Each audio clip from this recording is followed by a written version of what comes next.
दूर है।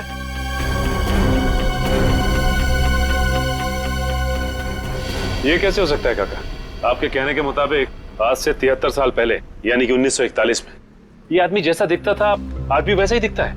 हाँ, तभी तो मैंने कहा था असंभव, ये अजूबा कैसे हो सकता है। तो इसी की वजह से तो मैंने अपने पिताजी को खोया था। इसकी वजह से आपने अपने पिता को खोया? हाँ, ये मेरे पिताजी को बहकाकर एक तालाब पे लेकर गए थे। बोले उस तालाब का पानी पीने से आदमी हमेशा के लिए अमर हो जाता है और उसकी उम्र आगे बढ़ने से रुक जाती है।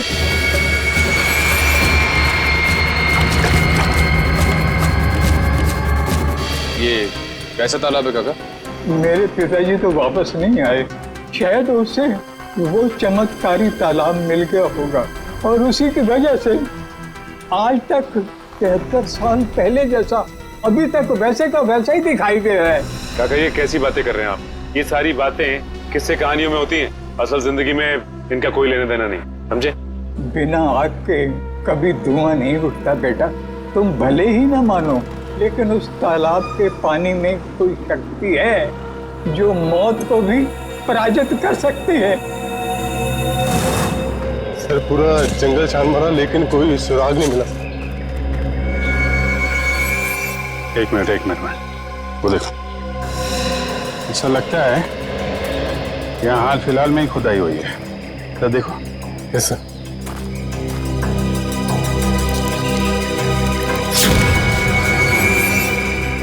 हाँ, यहाँ पे कुछ है सर।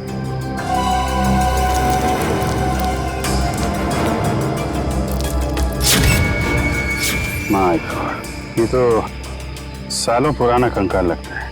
सर मुजरिम लाशों को जंगल में दफनाते थे ये तो पता था, पर पहली बार मुजरिम इतना सालों पुराना कंकाल जंगल में दफनाने आए। पता नहीं वंश, दफनाने आए थे या फिर निकालने। गुड मॉर्निंग डॉक्टर साहब। What is so good about this morning? ये लो, हेलो आए ना करो तो नाराज और करो तो मुश्किल। अरे इतने उखड़े हुए क्यों हैं सर आप? भाई साहब, जब आपको पता लगेगा ना कि अनिकेत की मौत कैसे हुई, आप भी इतने ही उखड़ जाएंगे। सर जरूर किसी हथौड़े या डंडे से वार किया होगा। सर इससे पहले भी हम ऐसे केस सुलझा चुके हैं। मगर निखिल, पहले के केसेस में और इस केस में फर्क है, और वो ये कि जिस हथियार से अनिकेत के सर पे वार किया गया है वो हथियार 100 साल पुराना है। क्या 100 साल पुराना? उड़ गए होश? उखड़ गए ना? भाई साहब, अनिकेत के सर पर से मुझे लोहे और लकड़ी के छोटे छोटे टुकड़े मिले हैं और ये टुकड़े 100 साल से भी ज्यादा पुराने हैं। लोहे और लकड़ी के टुकड़े? मतलब हथियार कोई ऐसी चीज है जिसमें लोहा भी है और लकड़ी भी? हाँ, आइए मैं दिखाती हूँ।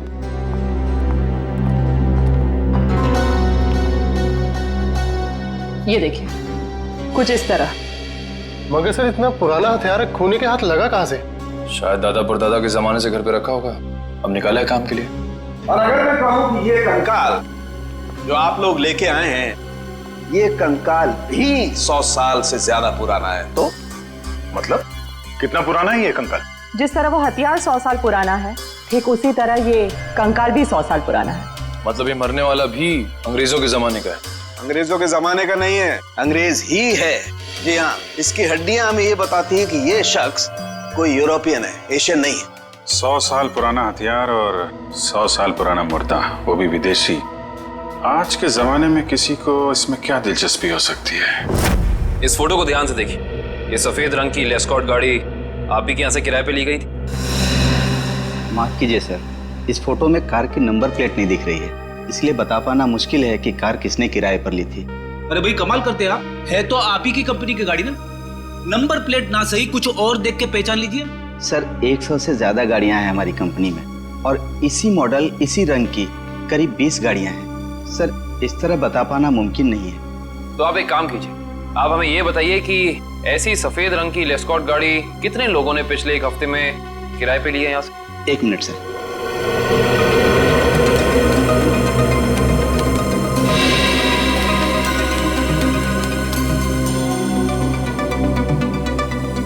सर कुल मिलाकर 7 लोग हैं जिन्होंने पिछले हफ्ते सफेद रंग की लेस्कॉट कार किराए पर ली थी। गुड। अब हमें इन सातों की पूरी पूरी जानकारी चाहिए। ठीक है सर। देखते हैं क्या पता चलता है। 5 लोगों से पूछताछ कर चुके हैं, बचे 2। इन्हीं में से कोई एक है जो इस केस की अगली कड़ी साबित होगा। हाँ, लेकिन फ्रेडी जी, ये पता करने के लिए भी रिसेप्शन पे कोई होना चाहिए। यहाँ तो कोई है ही नहीं। हाँ, यहाँ तो कोई दिख ही नहीं रहा है। जी नमस्ते, कहिए। हम लोग सीआईडी से। एक्चुअली अमर नाम के एक इंसान की तलाश में हैं हम। बात यह है कि उसने सफ़ेद रंग की एक लेस्कॉट गाड़ी को हायर किया और अपने एड्रेस की जगह उसने आपके इस होटल का एड्रेस दिया, इसीलिए हम। Just minute. मिस्टर अमर, वो तो कल ही चेकआउट कर गए। अच्छा, आपने अपने रिकॉर्ड्स के लिए उसका कोई आईडी प्रूफ तो लिया होगा ना, लाइसेंस, पैन कार्ड वगैरह? दिखाइए जरा। मैडम, लिया तो था, लेकिन आज ही सुबह हमारे कंप्यूटर का हार्ड ड्राइव क्रैश हो गया और उसी के साथ सारा डेटा चला गया। माफ कीजिएगा। अच्छा, ये अमर दिखता कैसा था? उसका हुलिया कैसा था? आप कमरा नंबर 701 वाले अमर सर की बात कर रहे हैं ना? हाँ राजू, उसी के बारे में बताइए इन लोगों को। क्या था उसका हुलिया? कद यही कोई 5.5 फुट लंबा और हाँ, छोटे छोटे बाल और आंखों का रंग काला था। कद 5.5 फीट, छोटे बाल। इसका मतलब सीसीटीवी फुटेज में जो हमें इंसान दिखा था वो अमर नहीं हो सकता, क्योंकि वो लंबा था और उसके बाल भी छोटे नहीं थे। अच्छा, ये अमर से कोई मिलने आया था उसके कमरे में यहाँ पे? हाँ साहब, 2 लोग मिलने आए थे। उनमें से एक का नाम संजय था और दूसरे का कुछ और कल साहब उन लोगों ने दारू पीकर काफी झगड़ा भी किया था। झगड़ा? तुम्हें पता है किस बारे में ये झगड़ा हुआ था? ये तो मैं नहीं बता सकता साहब, लोग अक्सर दारू पीकर बहक जाते हैं। कोई ऐसी बात जो तुम्हें याद हो जो वो लोग कर रहे थे? कुछ याद है? हाँ साहब, कुछ अजीब अजीब चीजों के नाम ले रहे थे, जैसे फावड़ा, कुल्हाड़ी, कुदाल। मतलब ऐसा सामान जो जमीन की खुदाई में काम आता है। चलो, इससे ये तो पता चल गया कि जंगल में वो जमीन खोदी किसने थी। जिस तरीके के औजारों की बात वो वेटर कर रहा था, उससे तो यही लगता है कि ये संजय एक आर्कियोलॉजिस्ट है। संजय आर्कियोलॉजिस्ट, जो अमर के साथ वहां खड़े हुए मुर्दे उखाड़ने गया था। जरूर कुछ ना कुछ खास बात है उस पुरानी लाश में, वरना कोई इतने सालों बाद सोते हुए मुर्दे को क्यों जगाएगा? और शायद अनिकेत ने उन्हें ये खुदाई करते देख लिया, जिसकी कीमत उसे अपनी जान देके चुकानी पड़ी। लेकिन उस बाइक वाले का क्या, जिसे उस बुढ़े आदमी ने पहचान लिया था? उसके मुताबिक तो वो तालाब का पानी पी के हमेशा हमेशा के लिए अमर हो गया। फ्रेडी, इस दुनिया में कोई आदमी अमर नहीं होता। जरूर उस बुढ़े आदमी का कुछ ना कुछ हाथ है इस अपराध में। सर, इस बाइक वाले के बारे में बड़ी अजीब बात पता चली है। क्यों? ऐसी क्या अजीब बात है? ये देखिए सर, इस अखबार की तारीख 13 जून 1941, यानी कि आजादी से भी पहले। आश्चर्य सर, ये आदमी उस वक्त से वांटेड है। इसने उस वक्त भी कुछ लोगों के खून किए थे। बहू, वही आदमी? ये कैसे हो सकता है? अभिजीत, अगर ये मान के चले कि 1941 में इस आदमी की उम्र 20 साल रही होगी, तो उस हिसाब से तकरीबन आज जिसकी उम्र 90 साल से ज्यादा हो, 90 साल का कोई आदमी इतना जवान कैसे दिख सकता है? हाँ पंकज, ओके ठीक है सर। संजय के घर का पता चल गया, खातीपुरा में रहता है वो।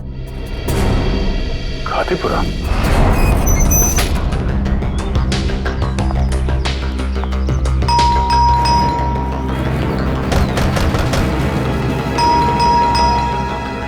लगता है संजय को हमारे यहाँ आने की खबर लग गई होगी, इसीलिए भाग गया होगा। भाग कर जाएगा कहाँ?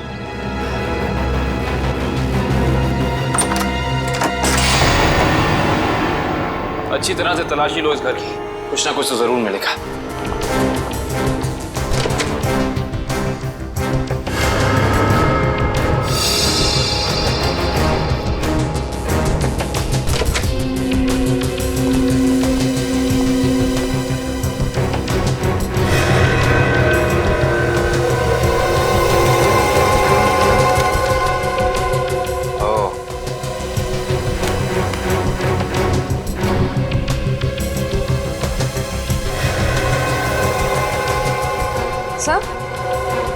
आश्रया, सर ये देखिए, संजय का पासपोर्ट, इस पे काफी सारे देशों के वीजाज लगे हैं। तो लगता है इस भाई साहब को सैर सपाटे का बहुत शौक था।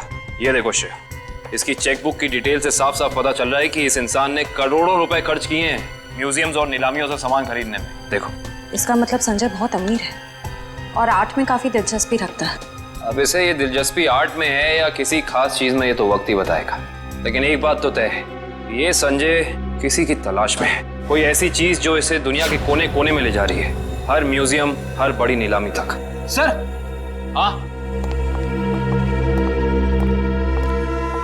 अलमारी में से ये डायरी मिली है, छुपा के रखी हुई थी। दिखने में तो ये कोई ऐतिहासिक डायरी लगती है। कुछ तो खास बात है इस डायरी में। काफी नायाब और अलग किस्म की डायरी है ये। सर शायद संजय ने इस डायरी को किसी नीलामी में खरीदा होगा। अभी पता चल जाएगा। चलो हाथ लगाइए। ओह, तो ये उसी स्पेनिश शिप के कैप्टन की डायरी है जो अपनी हर यात्रा के बारे में अपनी डायरी में लिखा करता था। ये वही डायरी है। इसका मतलब इस डायरी में उस रहस्यमय तालाब के बारे में भी जरूर लिखा होगा। सर इसका मतलब संजय भी उस रहस्यमय तालाब को ढूंढ रहा था, इसलिए उसने ये सारा सामान खरीदा। हो सकता है श्रेया, लेकिन अगर ये वही डायरी है तो उस रहस्यमय तालाब का नक्शा, कोई मैप, कोई जरिया जरूर होना चाहिए इसमें।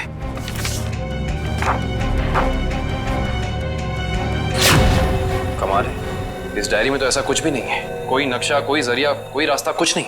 लेकिन इससे एक बात तो तय हो गई कि इस रहस्यमय तालाब को ढूंढने में दोनों अमर और संजय साथ मिलकर काम कर रहे थे। इसका मतलब हमें इस कमरे में कुछ ना कुछ जरूर मिलेगा। छानबीन करो।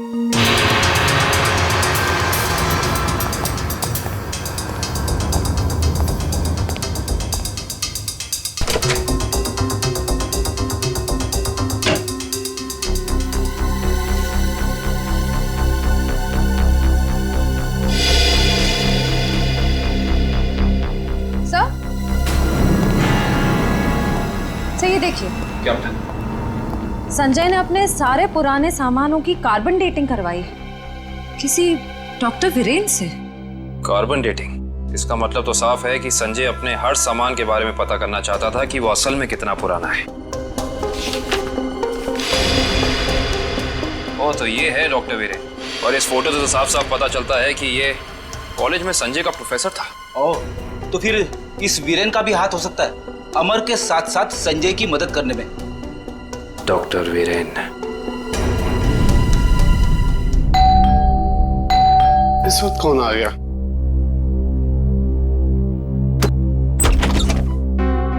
आप लोग? हम लोग सीआईडी से, डॉक्टर वीरेन से मिलना है। अभी बुलाता हूं सर। आप लोग बैंक से आए ना? नहीं साहब, ये सीआईडी से आए सर। सीआईडी? इसे पहचानते हैं आप? जी नहीं। किसने मारा इसे? हमें पता होता तो अब तक मुजरिम सलाखों के पीछे होता।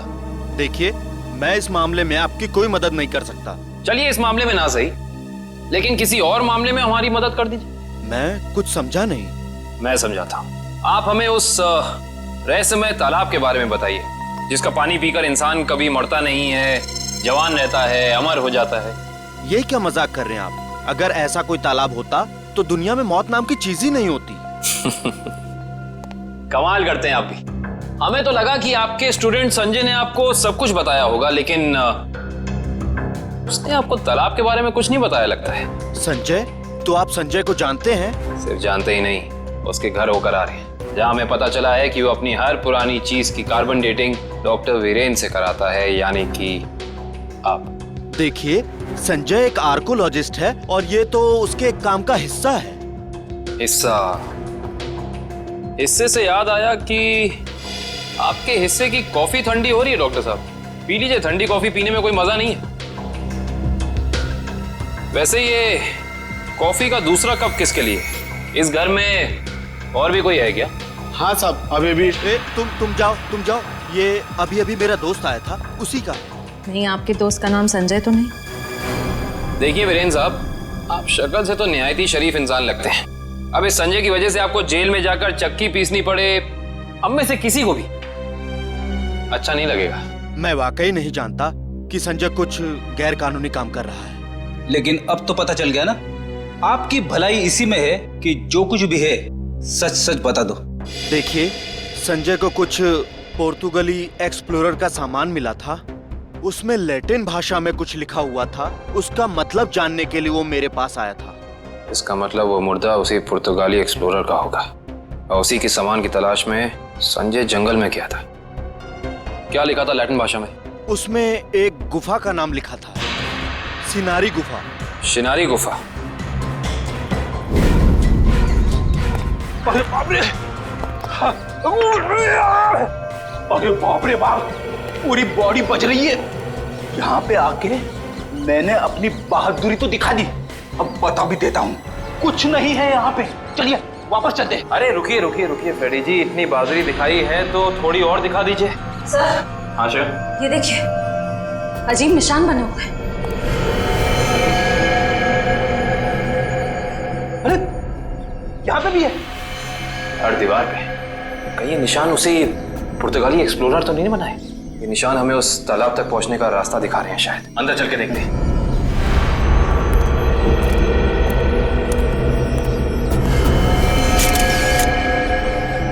दो लाशें।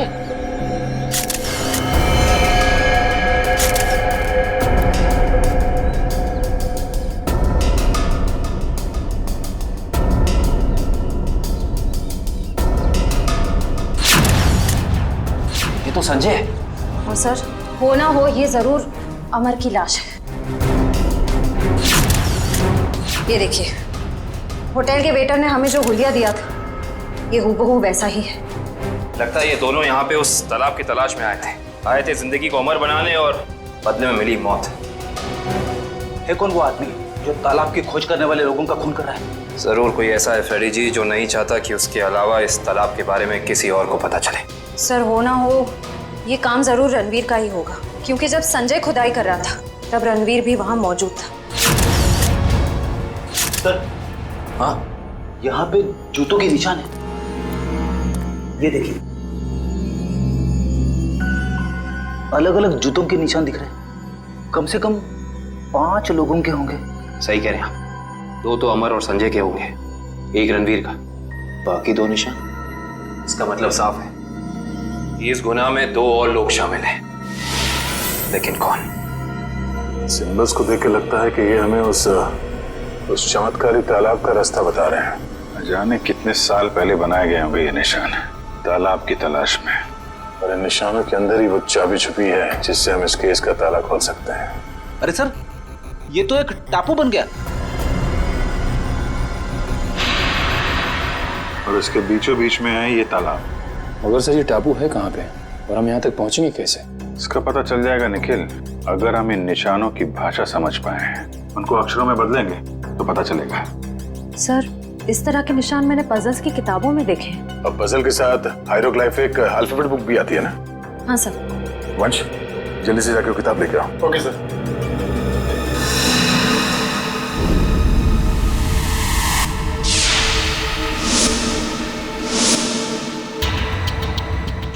इस किताब में जो अक्षर दिए गए हैं उसके हिसाब से तो ये बन रहा है ANDAVIA,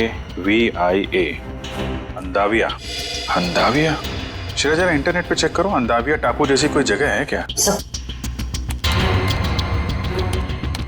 सर, ये देखिए, ये अंदाविया नाम का टापू भारत के दक्षिणी दिशा में है, यानी कि इंडियन ओशन में। मगर सर, यहाँ लिखा है कि ये टापू बिल्कुल खाली है, यहाँ कोई नहीं रहता। और इस टापू का मौसम और वातावरण रहने के अनुकूल नहीं है। अब समझ में आया कि किसी को ये चमत्कारी तालाब मिला कैसे नहीं। अब इस केस का अंत इस अंदाविया टापू में ही होगा।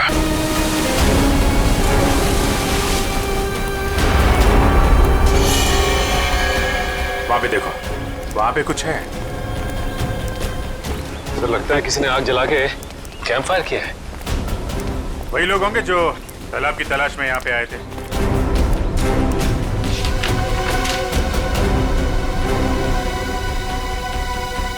इस मैप के हिसाब से तो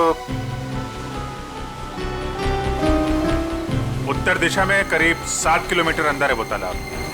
एक काम करते हैं, यहाँ से सब लोग अलग अलग हो जाते हैं। किसी को कुछ भी मिलता है फौरन एक दूसरे को इन्फॉर्म करेंगे। ओके? Yes sir. सचिन,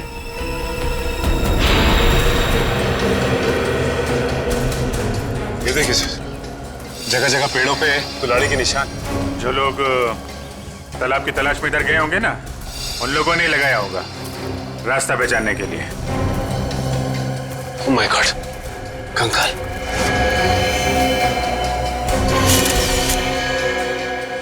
न जाने कितने साल पुराना मुर्दा है ये।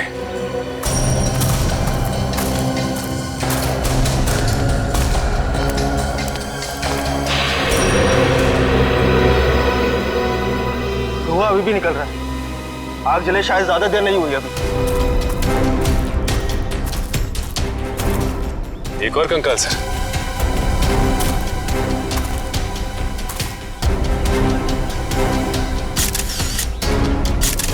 सर, जिंदगी देने वाले तालाब ने न जाने कितने लोगों की जानें ले ली है। जिंदगी तालाब नहीं ले रहा है सचिन, कोई इंसान ले रहा है जिसका कोई ना कोई राज जुड़ा है उस तालाब के साथ। और न जाने कितने कंकाल देखने को मिलेंगे। ये तो ट्रैप है, कोई आ रहा है।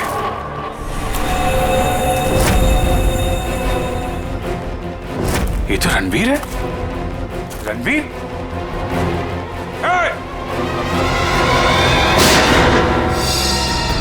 गोली चलने की आवाज इस तरफ से आई। कहीं उनको कुछ हो तो नहीं गया? चलो।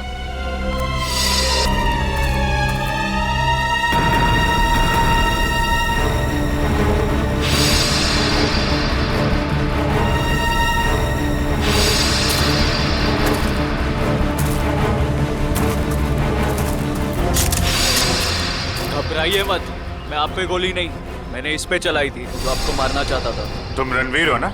रणवीर तो मेरे दादाजी का नाम था। मैं आकाश हूँ। आकाश, तुम्हारी शक्ल बिल्कुल तुम्हारे दादाजी से मिलती है। हाँ, ये बात पहले कई लोग बोल चुके हैं मुझे। मगर तुम अपने दादाजी के तरीके से चमत्कारी तालाब के चक्कर में कैसे पड़ गए? 2 महीने पहले मैं ये देश में भी नहीं था, यूएस में लॉ की पढ़ाई कर रहा था कि अचानक मेरी मुलाकात संजय से हुई। वो इस तालाब और मेरे परिवार के संबंधित कुछ जानकारी चाहता था। अच्छा, तो तुमने संजय को अपने दादाजी के बारे में बताया? हाँ, मगर मुझे कोई अंदाजा नहीं था कि ये तालाब कहाँ है। और संजय से बात करके मेरी उत्सुकता भी बढ़ गई। और इसलिए तुम इंडिया चले आए ताकि संजय पे नजर रख सको और उस तालाब तक पहुंच सको जिसके चक्कर में तुम्हारे दादाजी यहाँ आए थे। हाँ, और इस राज तक भी पहुंच सकूं कि मेरे दादाजी उस तालाब के तलाश से वापस लौटे क्यों नहीं। अच्छा, क्या संजय को वाकई लगता था कि उस तालाब में कोई चमत्कारी शक्ति? नहीं, वो चमत्कारी शक्ति के पीछे नहीं था सर, वो खजाने के पीछे था जो अंग्रेजों के जमाने से वहाँ पे दबा पड़ा है। किस खजाने की बात कर रहे थे? सालों पहले स्पेन देश से एक ट्रेजर शिप आई थी इस टापू पर तालाब की तलाश में। अच्छा, उस शिप के कप्तान की डायरी संजय के घर से मिली थी ना? हाँ, उसी डायरी से उसे खजाने के बारे में पता चला और कुछ महीनों बाद वो शिप समुंदर में डूब गई। मगर शिप में जो खजाना था वो गोताखोरों को नीचे नहीं मिला। मतलब उस शिप के किसी आदमी ने शिप डूबने से पहले उस खजाने को यहीं इस टापू में कहीं छुपा दिया है। हाँ, और संजय को उस खजाने की तलाश थी, ना कि किसी चमत्कारी पानी की। सर, आप लोग ठीक तो है ना?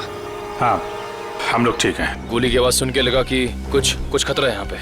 खतरा अभी टला नहीं है निखिल। कुछ लोग हैं यहाँ जो खजाने की तलाश में मरने मारने पे उतारू हो गए हैं। सर, तालाब तो मिल गया लेकिन ये तो सूखा हुआ है। लोगों को अमर बनाने वाला तालाब आज वही सूख गया है।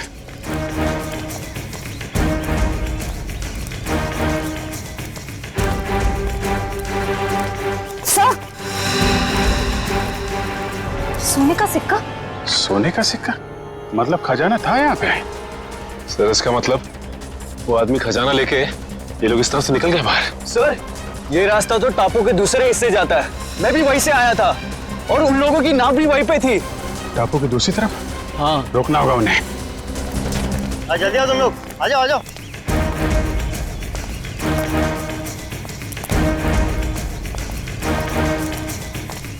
बस बस बस, खजाना यहीं रख दो, बाकी की जिम्मेदारी सीआईडी की है।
तो तुम हो इस खेल के खिलाड़ी।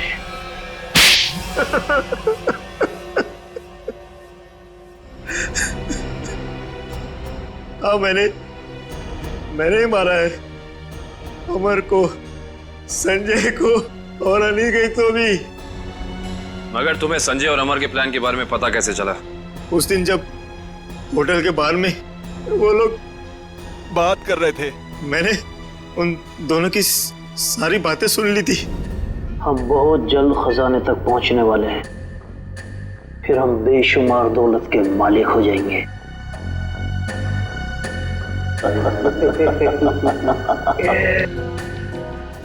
ओ, तो उन दोनों का पीछा करते करते तुम वहां जंगल तक पहुंच गए।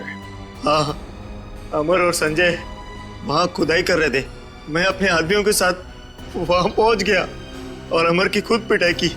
संजय डर गया और इस बात के लिए राजी हो गया कि खजाने का पता लगाकर वो मुझे उसका 90% दे देगा। और अनिकेत ने तुम्हें यह जुर्म करते हुए देख लिया तो उसका भी खून कर दिया तुमने। हाँ, उसकी तो किस्मत ही खराब थी, बेमौत मारा गया। और जब संजय मुझे उस गुफा तक ले गया, मेरा काम खत्म हो गया। उसे जिंदा रखना मैंने जरूरी नहीं समझा। किस्मत तो तुम्हारी खराब है।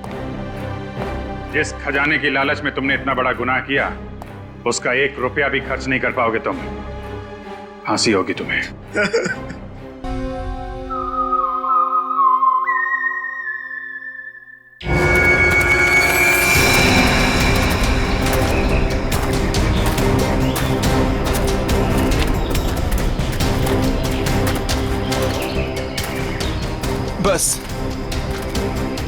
बस अब और नहीं चल सकते। 12 घंटे हो गए, भूखे पेट लगातार चलते हुए। सिर्फ 12 घंटे ही हुए ना, कोई भी आराम नहीं करेगा। सब चुपचाप चलो। नहीं साहब, अब अगर हम चाहें भी तो साहब हमारे पैर साथ नहीं देंगे। भगवान के लिए साहब थोड़ी देर आराम कर लेने दीजिए। जिस मजदूर के पैर उनका साथ नहीं देंगे, उनके पैरों को इस बंदूक की गोलियों से इनाम दूंगा। अब चलो सब। संभाल कर चाची। रिचा खुद का ख्याल रख सकती है, तुम्हें इसकी चिंता करने की जरूरत नहीं है।